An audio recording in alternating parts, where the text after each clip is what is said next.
السلام علیکم پیارے دوستو، امید ہے کہ آپ سب خیریت سے ہوں گے۔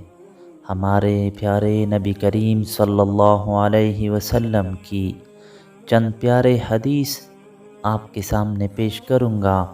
آپ سب اس حدیث کو یاد کر لیں۔ بسم اللہ الرحمن الرحیم۔ حضرت عبداللہ بن عمر رضی اللہ عنہ سے روایت ہے کہ ان حضرت صلی اللہ علیہ وسلم نے فرمایا، رب کی خوشی والد کی خوشی میں ہے اور رب کا غصہ والد کے غصہ میں ہے۔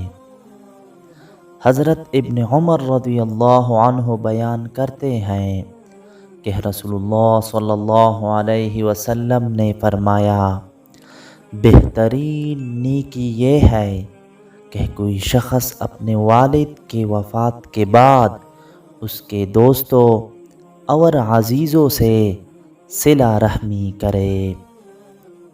حضرت عبداللہ بن عمر رضی اللہ عنہ سے روایت ہے، رسول کریم صلی اللہ علیہ وسلم نے فرمایا، سب سے بڑی نیکی یہ ہے کہ کوئی شخص اپنے باپ کے دوستوں سے حسن سلوک کرے۔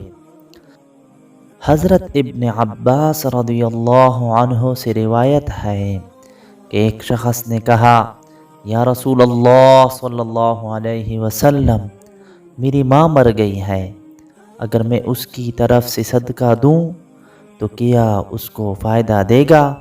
تو آپ صلی اللہ علیہ وسلم نے فرمایا، ہاں۔ تو اس نے عرض کیا، میرا ایک باغ ہے، تو میں آپ صلی اللہ علیہ وسلم کو گواہ کرتا ہوں کہ میں نے اس کی طرف سے صدقہ کر دیا۔